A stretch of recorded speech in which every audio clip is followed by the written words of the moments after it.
Drugs mafia ललित पाटील प्रकरणात पुण्यातील Sassoon रुग्णालयाचे डॉक्टर प्रवीण देवकाते यांचं निलंबन करण्यात आलंय।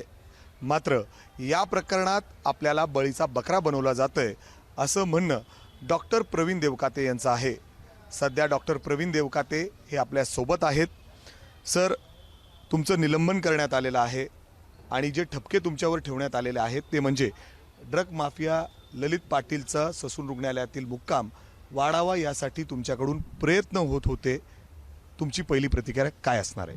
अजिबात नाही, कारण की यामध्ये मला पहिल्यांदा एक सांगायचं आहे की तो ड्रग्ज माफिया आहे हे आम्हाला अजिबातच माहीत नव्हते। कारण कुठलाही पेशंट जो असतो तो प्रिझनर म्हणून येताना तो आमच्या दृष्टीने पेशंट म्हणून येत असतो, त्याच्यामुळे त्याची बॅकग्राऊंड आम्हाला कोणालाही माहीत नसते। आणि दुसरी गोष्ट म्हणजे जेव्हा तो आला साधारण 4 जूनला आला होता तर तो ॲडमिट जो आहे तो दुसऱ्या युनिटने केला होता, चेस्ट मेडिसिन डिपार्टमेंटने केला होता। त्याच्यामुळे ॲडमिट करण्यामागे माझा काही रोल नव्हता। तर तो राखी गोसावी मॅडम आहेत, त्यांनी ॲडमिट केलेला होता TBच्या डायग्नोसिससाठी आणि त्याच्यानंतर मग माझ्याकडे तो ट्रान्सफर देण्यात आलेला आहे बॅक पेनसाठी। ते पण मला कॉल दिला होता, आमच्या डॉक्टरांनी बघितला आणि त्यांनी ॲडमिट करून घेतलेला होता। त्याच्यानंतर बॅक पेनसाठी आम्ही जनरल ट्रीटमेंट चालू केलेली होती, जी स्टँडर्ड ट्रीटमेंट असते, बेड रेस्ट, पेन किलर्स वगैरे, असे फिजिओथेरपी वगैरे, त्या दृष्टीने आम्ही आठवड्याभर त्याला ट्रीटमेंट दिलेली आहे। कारण की तो आकाराने खूप मोठा असल्यामुळे त्याला बॅक पेनचा सतत त्रास होत होता। That might be one of the cause. आणि त्याच्यानंतर मग आम्ही आठवड्याभरानंतर मग बघितलं की आता याला ॲडव्हान्स इन्व्हेस्टिगेशनची गरज आहे, कारण की बॅक पेन थांबत नाही आहे।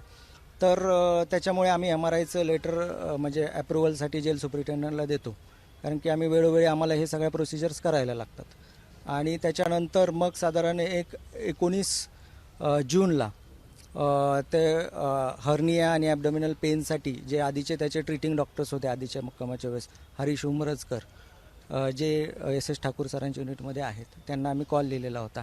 त्या बाबतीत मी SS ठाकूर सरांनाही जाऊन भेटलेलो होतो, त्यांनी बघितलं, त्यांनी डिस्कस केलं हरीश उमरजकर सरांशी आणि मग त्यांनी त्याची bariatric surgery plus laparoscopic hernia आणि बाकी ज्या काही गोष्टी आहेत ते ऑपरेशन्स करण्याचा निर्णय घेतला।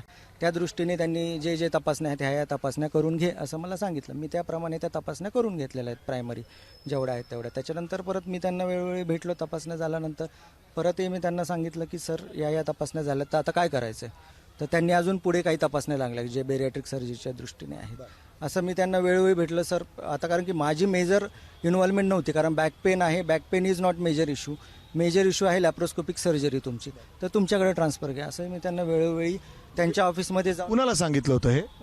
अधिष्ठातांना, मान्य अधिष्ठातांना, डॉक्टर डीन सरांना। बरं, ठाकूर सरांना। सर, जेव्हा तो पळून गेला त्याच्या आदल्या म्हणजे काही दिवसा अगोदरच त्याला तातडीची ऑपरेशनची शस्त्रक्रियेची गरज आहे असं डॉक्टरांनी म्हणलं होतं, असं पत्र देखील समोर आलेलं होतं। कुठल्या डॉक्टरांनी सांगितलं होतं? खरंच त्याला तातडीच्या ऑपरेशनची गरज होती का? एवढं इमर्जन्सी लाईफ सेव्हिंग ऑपरेशन त्याला गरज होती का? या बाबतीत मी काही सांगणं चुकीचं ठरेल, कारण की ती माझी स्पेशालिटी नाही, मी ऑर्थोपेडिक सर्जन आहे ना, ऑर्थोपेडिकच्या दृष्टीने। पण त्यांनी ऑपरेशनची गरज आहे हे त्यांनी सांगितलेलं होतं, म्हणजे 19 जूनलाच सांगितलेलं होतं आणि त्या दृष्टीने मी सगळ्या तपासण्या करत होतो।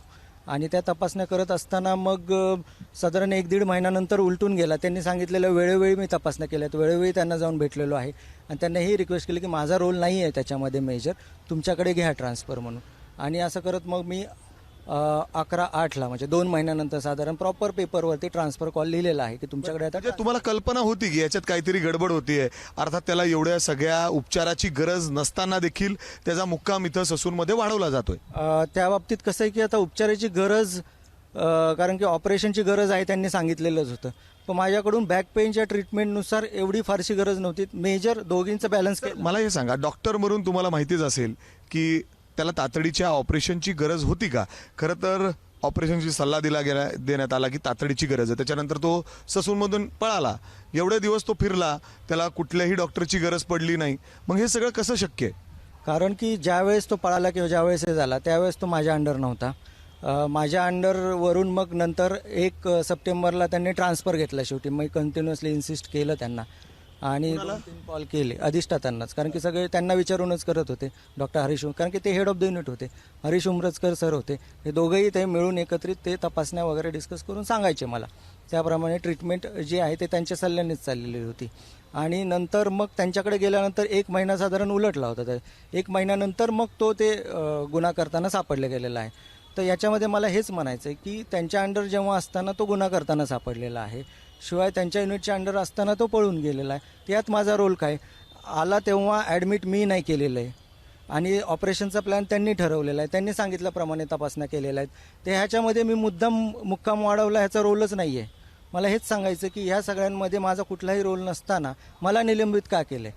मला बाकी कोणाविषयी काय म्हणायचं नाही आहे, पण ह्याच्यामध्ये मी हे सगळं तुमच्यासमोर क्लिअर कट सांगतो आहे, कारण की मला हेच म्हणायचं आहे की या सगळ्यामध्ये ॲडमिशनमध्ये माझा रोल नाही. ऑपरेशन रोल कुणाचा आहे? रोल कुणाचा आहे आता हेच ठरवायला पाहिजे होतं समितीने ॲक्च्युली. म्हणजे मला एक सर विचारायचं आहे, एवढ्या ऑपरेशनची गरज होती का खरंच? जसं तुम्ही सांगताना थोडंसं घाबरताय, पण खरंच एवढे वेगवेगळे आजार त्याला होते का खरंच? हो, होते.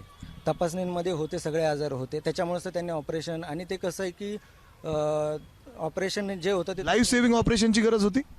लाईफ सेव्हिंग रिलेटिव्ह इंडिकेशन आहे, म्हणजे इमर्जन्सी नाही, पण लाईफ सेव्हिंग होतं ते. म्हणजे कसं आहे की नंतर कॉम्प्लिकेशन होऊन लाईफला रिस्क होती त्या दृष्टीने. आता या बाबतीत मी थोडंसं सांगणं चुकीचं ठरेल फ्रँकली स्पीकिंग, कारण की मी त्याच्यातलं तज्ज्ञ नाही. त्याच्याबद्दल तुम्हाला उमरजकर किंवा ठाकूर सर जास्त चांगल्या प्रकारे सांगू शकतील. मी ऑर्थोपेडिकच्या ट्रीटमेंटच्या दृष्टीने किंवा माझ्या अंडर असताना जेवढं हे झालेलं आहे, जे माझ्यावरती ॲलिगेशन्स केले गेलेले आहेत की मी जाणीवपूर्वक ठेवलं तर नाही ठेवलेलं, मला एवढंच सांग. ॲलिगेशन्समध्ये अजून एक आरोप होत आहेत, ते म्हणजे ससून रुग्णालयामध्ये ललित पाटीलचा मुक्काम वाढावा यासाठी पैसे देखील दिले जात होते.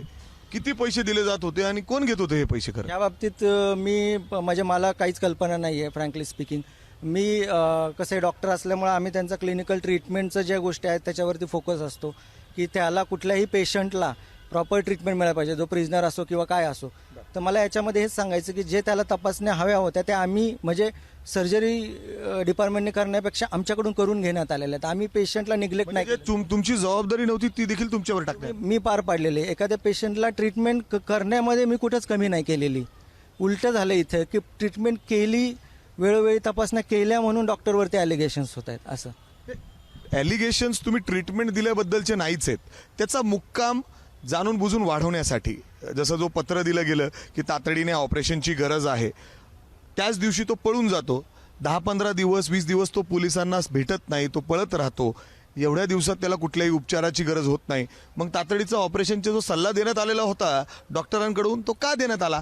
अर्थात तो काही प्रमाणात खोटा होता का, असं देखील इथं प्रश्न उपस्थित होतो. याबाबत खुलासा स्वतः म्हणजे ठाकूर सर किंवा उमरजकर सरच करू शकतील, कारण की मी त्याच्यातला तज्ज्ञ नसल्यामुळे मला तसं. ते सल्ला कोणी दिला होता मग? दोघांनीही दिला होता. डॉक्टर उमरजकरांनी पेपरवर लिहिलेलं होतं आणि डिस्कशन विथ डॉक्टर ठाकूर, म्हणजे त्यांना सगळ्यांना कल्पना होती त्याची. सर, तुमच्या चेहऱ्यावरून थोडंसं तुम्ही दबावामध्ये दिसतायत, त्यामुळं विचारतो की ललित पाटीलला उपचार देण्यासाठी तुमच्यावर कुणाचे दबाव होता का?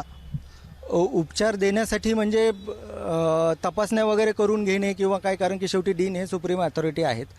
तर त्यांनी सांगितलेलं तपासण्या वेळोवेळी करणं माझं काम आहे आणि ते मोठे असल्यामुळे मी त्यांना जास्त हे करू शकत नव्हतो.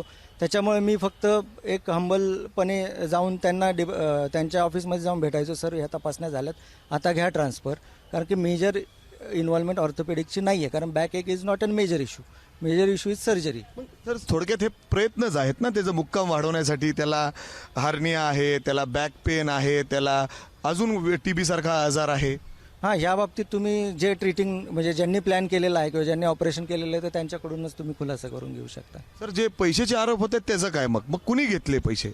पैशाचे माझ्या माहितीप्रमाणे तरी मला माहीत नाही आहे. मी माझं फक्त एवढंच सांगू शकतो की माझ्या अंडर जेवढी ट्रीटमेंट होती, माझ्याकडे जेवढी होती ती मी माझ्या वरिष्ठांच्या सांगण्यानुसार केलेली आहे, त्यांचे आदेशानुसार केलेले आहे. बेसिकली ते आदेशच करू शकतात मला. आणि त्यांनी ज्या तपासण्या केल्या आहेत किंवा काय केलेल्या आहेत, आता या सगळ्या ॲडमिनिस्ट्रेशनच्या गोष्टी असल्यामुळं अपॉइंटमेंट घेणे, डॉक्टरांच्या किंवा जेलकडून अप्रुव्हल घेणे, ह्याच्यामध्ये सगळा बराचसा वेळ निघून जातो. त्याच्यामुळं सर, जी समिती या ठिकाणी राज्य सरकारकडून गठीत करण्यात आलेली होती, त्यांनी या ललित पाटील प्रकरणामध्ये ससून रुग्णालयामध्ये येऊन सगळं अनेक डॉक्टरांना विचारण्यात आली, एक अहवाल जो सादर केलाय, या समितीने तरी योग्य रीतीने अहवाल सादर केला असं तुम्हाला तरी वाटतं? नाही, माझ्यावरती खूपच अन्याय झाला आहे मला असं वाटतं. आणि काय चुकलेत ते, कुठं चुकलेत, काय त्यांनी केलं म्हणजे? त्यांनी हे बघितलं की फक्त कुणाच्या अंडर किती स्टे आहे एवढंच बघितलेलं आहे, बाकी काही बघितलेलं नाही. खरंच म्हणजे कोणी घेतलेलं आहे, काय आहे प्लॅन, कोण म्हणजे ऑपरेशन जे आहे त्यांचा प्लॅन होता, त्यांनी ते विचारायला ते हवं. दिसतंय ना तुमच्याकडे तो स्टेला होता हे दिसतंय. मग तुम्ही हे स्टे वाढवलं नाही हे कशावरून? याच्या अगोदर देखील तो तुमच्याकडून ट्रीटमेंट घेत होता, तुम्ही सल्ला दिला म्हणून तो ससून रुग्णालयामध्ये तो राहत होता.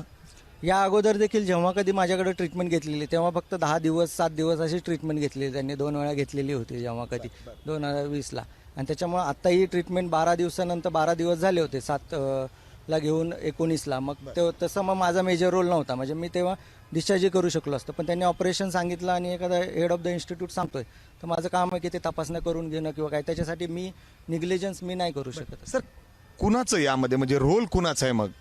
कारण मुक्काम तर वाढला आहे, तो पळून गेलेला आहे, पैशाचे आरोप होत आहेत, समिती गठीत झाली, आरोप होत आहेत, यावर आता कारवाई सुद्धा झालेली आहे. ह्याच्या बाबतीत आता मी जे आहे सत्य ते सांगितलेलं आहे, रियालिटी जे आहे ते सांगितलेलं आहे. बाकी जे आहे ते सगळ्यांनी म्हणजे पण कुणाचा तरी दोष असेल ना सर यामध्ये?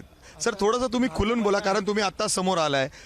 माझं म्हणणं असं आहे की याच्यामध्ये माझा दोष अजिबात नाहीये. मी याच्यासाठी समोर आलेलो आहे की दोषी कुणातरी कोणतरी दोषी आहे ससून मधून? जर पकडायचं असेल तर मी नसेल तर मग दुसरं कोणीतरी आहे.